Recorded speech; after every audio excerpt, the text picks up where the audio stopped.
The wife of Edo State Governor Betsy Obaseki has replied to former Governor Oshiomhole, stating that she is not a barren woman. And Mrs. Obaseki says that she is fruitful and currently fulfilling God's purpose in her life.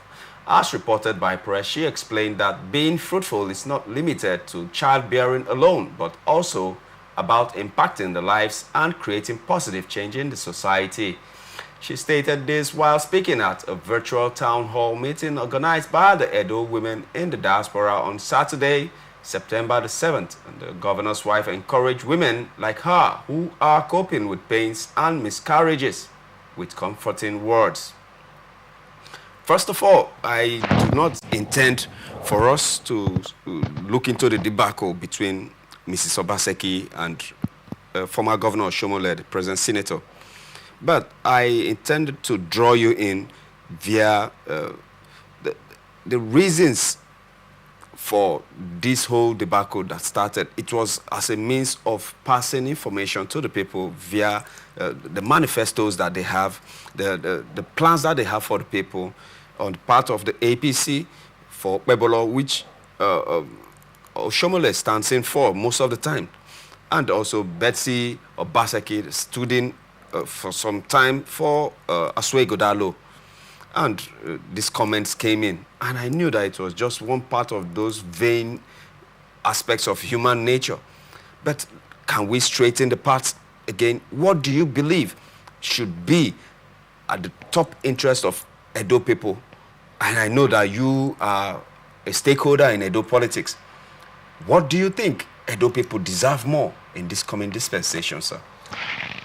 So, the people of Edo State would rather want to see aspirants that speaks to the issues. They are people who concentrate on emphasizing what are the core issues of core interest to the Edo people, as against, these very devilish rhetorics that they are, slinging up and about. The other people are interested in hearing from either side, whether from the Labour Party side, the PDP or the APC, what exactly they intend to do for Edo State. What do they want to do differently? With the, if you may, some of the amounts that they have received in the president was quoted as saying that the governors have received so much money in this period, even though that's not exactly correct. But comparatively, in terms of quantity, not in terms of what it can purchase, the monies that have been given to governors are so much, including to Edo State, that did not receive this much, this kind of amount of money since 1999.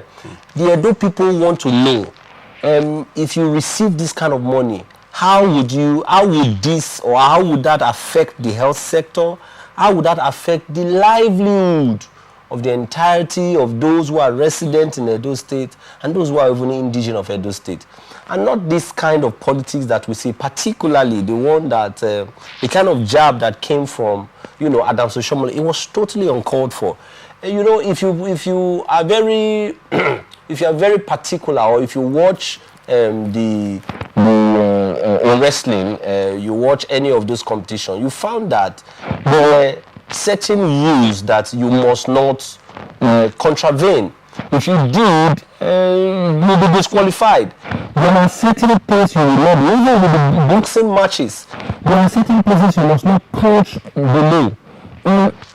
If our politics is getting to the level today where those who are in the boxing ring, the politicians as it were, are not mindful about where they throw their jabs, are not mindful about how they throw their jabs, they will just hit on people regardless of what the rules of the game states. Then I am afraid that politics is descending very quickly to the abyss in Nigeria. How do you come as a former governor, a senator, a comrade, somebody who was pro-people, and you come on national television and you say such things? When I heard it, I prayed. there are specific things that you must. I think Adam Oshiomhole, if he's listening to this, he knows Nigerians, not just that lady, Nigerians a deep apology that should not just come as mere words. Nigerians must be able to see it in its mannerism. Nigerians must be able to see it as somebody who indeed is repentant of those things that he said to that lady. I think politics, is it not fair? No, it's not fair. All is not fair in politics. You know what they say? Sure? That all is fair in politics as long as it helps you win the competition. But I think it's totally awkward. Do we observe morals in Nigerian politics? I understand that even the American politics is fast descending into that kind of arena, with some of the rhetorics we hear about the politics in America today. But I think as Africans and as Nigerians, there are certain things that we hold sacred. There are certain things that, if you were a proper child, a proper Nigerian child, a proper African child, you will not be found doing those things or saying those things. Now, this is me saying that I want to believe Adam Oshiomhole once upon a time was one of the politicians or one of the people in Nigeria that I respected. I respected because of his oratory prowess. I respected because if he said he wanted to do certain things, you saw that he put everything towards doing the thing. If he wanted to support you, you knew Adam Oshiomhole was supporting you. He threw everything towards supporting that person. I value those traits in him. But you see, this for me is the lowest Adam Oshiomhole could have gone. Adam Oshiomhole went, or Adam Oshiomhole would ever go. This is the lowest. You don't say to a woman, particularly that she's having issues with childbirth. You don't say she's barren. What? I thought there was going to be a connect, and you were not going to be neutral when we were speaking about being barren. Like she isn't neutral, when she was talking about this fruitfulness now. She's fruitful because she's accomplishing a lot of things. You see that she's delivering on the askings of divinity. The things that God has said to her to do, she believes that she's fulfilling it. They must not be having children before. He was replying to her comments concerning Monday Okpebolo's not being married.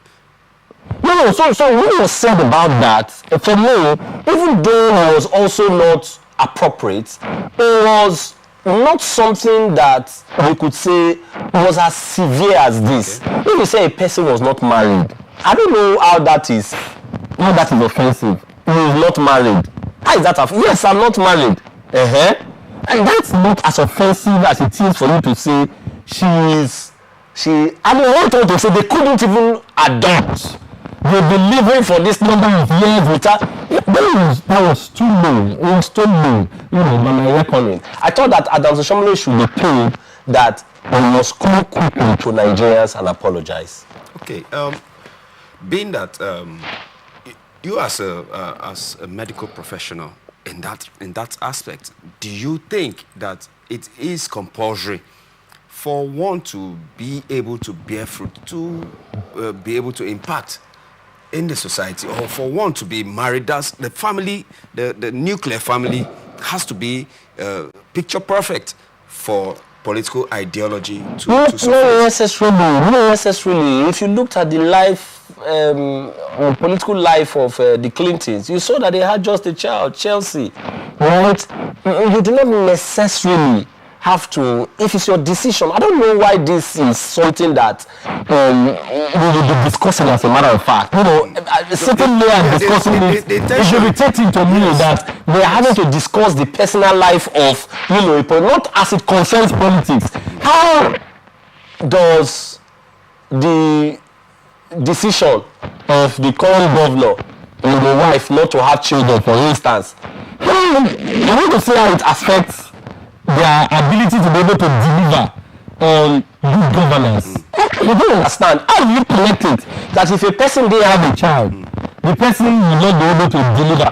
In any case, if you understood why the wife even talked about he's not being married, you would understand that in Africa, if there were certain things that you did as a man and you allowed the male ego to be cloudy, if you got home, your wife will call you to order. Your wife would say to you that, sweetheart, I didn't think that this thing was proper or appropriate.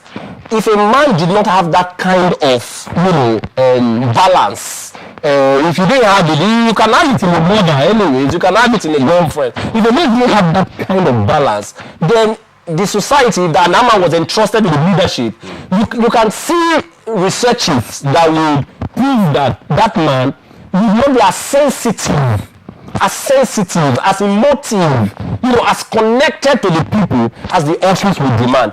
And I'm sure it was from that prism that the wife was speaking about those things, that, if he was married, we would have somebody who would be able to do this and do this and do this. I do not think the intent was to essentially bring him down because he's not married. Because there are several people, a man that I love and revere so much, in this country. Bankole was a Speaker of the House of Assembly. Yes. And before he was married, he was a speaker, and he did wonderfully well. The one was a one-time president of this country. I thought that also before he had been the president, before he also got married. So the truth is that the Obaseki's wife did not intend to, derogate, the person of the current aspirant of APC in the manner Adams Oshiomhole did to her and her husband. I am saying this publicly. Adams Oshiomhole, if you are ever listening to this and nobody has said this to you, I think that's your lowest low. You need to quickly come and address the Nigerian population, the Nigerian, people, to say that indeed I'm very sorry, to have done what I did, to have said the things that I said against this lady. I apologize. I take them back. Even the words that are thrown out are very, difficult to take, but I apologize very profusely. If you do not do that, someone like Andy, you would have lost him, lost his support forever. Oh, good. Anyway.